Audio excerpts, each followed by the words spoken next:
Good evening, and thank you for joining us tonight. I'm Jerrica Hill. Coming up tomorrow night on the evening edition, see what Southern Illinois University is doing to commemorate Veterans Day, and see how Southern Illinois Symphony Orchestra will commemorate Veterans Day with a unique program. Bill Clinton and George W. Bush are due in Haiti today. They are trying to spearhead fundraising efforts after the massive earthquake in January. I'm here with university spokesman Rod Severs. Thanks for joining us. My pleasure. What is the impact on campus today? Well, this computer virus started being noticed about sometime this morning, and it just spread across campus from there. A lot of lost productivity today. You know, computers all over campus were affected, hundreds of them. Students were affected, staff were affected, so it's had a major impact all across campus for most of the day. And what do you think is the estimate time that the computers will be back up and running?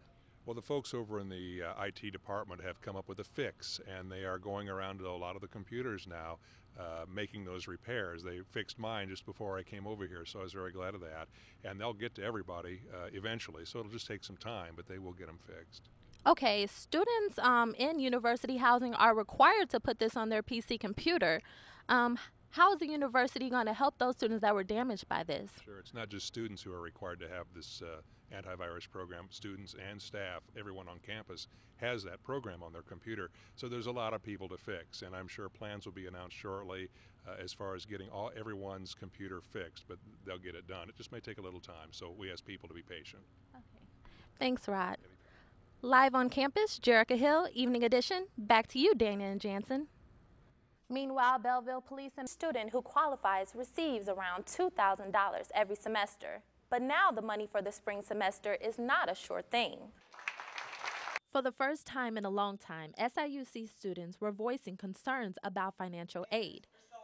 Shortly after this rally, the state legislature said the problem was fixed, but not so fast.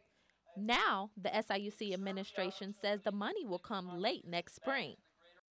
How will I pay for school next semester? Where will I get money to pay for my remaining classes? More than 5,000 SIUC students depend on this grant. And as a senior graduating in May, since it is my last semester, I was really concerned because I just have one more semester to go, and you know, it's very important that I finish college. For a lot of students, taking out additional loans is out of the question. Many are afraid they will have to drop out of college. We have limited options as to what we're going to do, especially me. I don't really have parents that can support me. I have a mom, and she's currently unemployed. So other students are considering any possibility, even the military. Military, taking out alternative loans, picking up second jobs, like anything that could possibly just provide us with any type of money to put towards our schooling.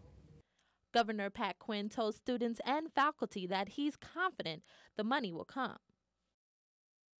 With all the other areas in which we're facing a loss of funds, if you now combine the loss of MAP monies, which will directly translate into a loss of enrollment, if you put a large loss of enrollment on top of all those other factors I mentioned, you're going to see a situation where the university will be laying off a substantial number of people. If it doesn't come, it leaves a big hole. According to an email from financial aid, in 2008 and 2009, SIUC students received more than $18 million for the grant program. We spoke with David Gross today, Executive Director for Governmental and Public Affairs. He told Evening Edition the MAP grant money usually comes in late February, but because of the state budget crisis, it will come later. Second-year grad student Christopher Jones stretches before a daily run. Jones runs about 50 miles a week with a purpose. He's a runner and a fundraiser. The Women's Center is desperately in need of money. They need to raise awareness for the good work that they do, and so we're just trying to help out some way. Jones, with the help of some of his friends, have asked corporations to help sponsor the run, along with students who donated $1 for every mile. He's beginning a double marathon. Today, he will run 50 miles in 24 hours. 50 miles? Oh my God, I don't even think I could run. I couldn't even run a mile. I don't remember the last time I ran, period. So this is really good, just to raise money for the Women's Center. He's doing it. That's pretty good. Honest truth, I went to an all-boy high school, and I didn't realize the privilege I have simply because I'm a man.